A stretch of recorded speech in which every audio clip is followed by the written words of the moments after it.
Oi? Nem tudo que a gente acha que sabe, no fundo a gente sabe. Jesus não escreve absolutamente nada. Quem escreve são as pessoas que estavam com Jesus. E muitas que escrevem nem eram discípulos. Por exemplo, Jesus teve 12. Pedro, André, Tiago, João, Filipe, Bartolomeu, Tomé, Mateus, Tiago, Tadeu, Simão e Judas. Mas, por exemplo, Mateus, Marcos, Lucas e João, os 4 primeiros evangelhos. Pedro, André, Tiago, João, Filipe, Bartolomeu, Tomé, Mateus. Então eu tenho Mateus e João eram discípulos de Jesus. Lucas e Marcos não, mas estavam ali naquela época. Aí depois você tem Paulo escrevendo, depois você tem outras cartas. Essas cartas, como que elas foram colocadas dizendo isso aqui é santo, isso aqui não é santo?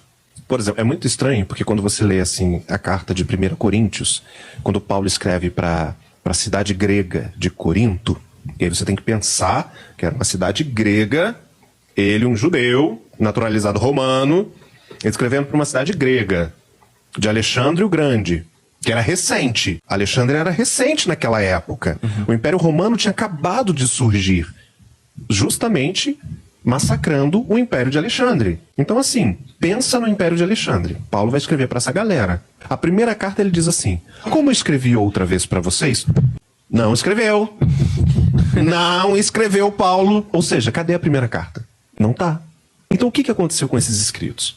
No ano 313, um imperador que surgiu do centro da vontade do capeta, chamado Constantino, ele queria unificar o império de novo. Roma derrota Alexandre o Grande. Pega o seu império vastíssimo e divide em 4.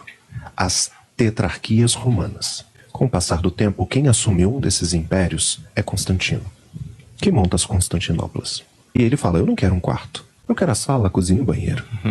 E ele começa a fazer guerra com os seus, não com os outros. Só que nessas guerras, ele perde soldados demais. E Constantino era alguém extremamente idólatra. Adorava Semíramis, adorava Deus Invicto, que era um deus bebê.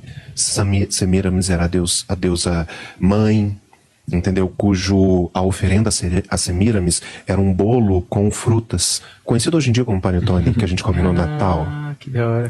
Como que era feito as oferendas a Semíramis? Você colocava isso e ao Deus Invicto embaixo de um carvalho, conhecido hoje em dia como árvore de Natal, e acendiam velas. E o Deus Menino, o Deus Invictus, a data de comemoração era 25 de dezembro. Natal. Quem fez isso foi Constantino. Só que tinha toda essa vibe. E aí ele estava perdendo os seus soldados. Ele não ia conseguir ganhar o império. O que ele fala? Qual é a maior população que cresce hoje? Os cristãos. Eu preciso deles. Ao invés de eu ter que lidar com o Império Romano, matar a outra galera, e caçar, torturar e matar os cristãos, eu vou me unir. Constantino aparece em 313 e diz, tive uma revelação enquanto estava dormindo, apareceu para mim um anjo e escreveu um X e um P. Todo batistério da Igreja Católica tem esse X e esse P. E Cristo disse que agora eu vou ganhar tudo. E ele se batiza. Agora ele alia todos os cristãos como seu exército. Ele cessa a perseguição aos cristãos, traz para cá. Ele precisa dar culto para essa galera. Ele precisa dizer, não, eu converti, mas ele não tinha se convertido. Então ele pega o Deus Menino Invictus e diz, Deus Menino Jesus. Ele pega Semíramis, coloca dentro do templo e diz Maria. Ele pega a data e diz, Jesus nasceu aqui. E surge o Natal, agrega todas essas pessoas, e aí ele começa com uma avalanche de gente, e ele domina sobre todo o império e se torna o imperador único. Mas ele tinha que produzir material. E aí ele começa, a mãe dele viaja até Israel, e aí tenta identificar o lugar onde possivelmente Jesus nasceu e onde Jesus morreu. E ela constrói a capela, a basílica do nascimento, é o lugar do Gólgota. Tudo quem faz isso é a mãe de Constantino. E aí ele fala, a gente precisa da Bíblia. Então ele contrata pessoas e começa a trazer todos os escritos que as igrejas utilizaram. A partir desse momento, ele diz, isso entra, isso não entra. Isso entra, isso não entra. Ele com sua cúpula. Sim, ali. Né? Ali surgindo o primeiro concílio, o concílio de Nicéia, no ano 325. Depois você tem Trento, e aí vai. A Igreja Católica tem mais de 21 concílios até hoje. Concílios justamente para inserir ou retirar. Tipo, a infalibilidade papal. O que o Papa diz é Deus dizendo. Isso já foi da igreja, já tirou e agora tem de novo. São decididos em concílios. E aí Constantino ele pega os textos mais conhecidos, agrupa e outros ele descarta. Né? Por exemplo, o livro de Enoque, que é um livro muito citado no Novo Testamento, não entra na Bíblia. Todo mundo fala, por que não entrou? Nessa seleção foi tirado. E há alguns indícios de que parágrafos finais de livros foram adulterados. Quando você olha o original, a linguagem muda.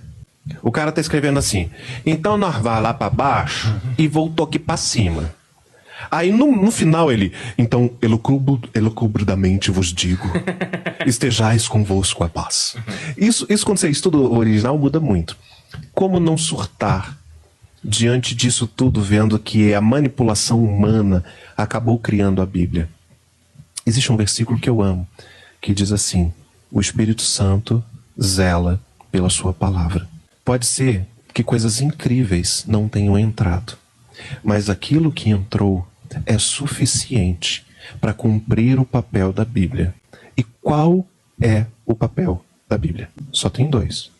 Um no Antigo Testamento e um no Novo Testamento. Todo o resto é secundário. E quando eu te disser esse papel, você vai dizer, cumpre. O papel do Antigo Testamento era dizer, o Messias vem. Quem acreditar que o Messias virá, será salvo. O papel do Novo Testamento, o Messias veio. Quem acreditar que ele veio, será salvo. Cumpre ou não cumpre? Não fala de Jesus o tempo inteiro? Sim. Não fala para acreditar em Jesus? Todo o resto é secundário.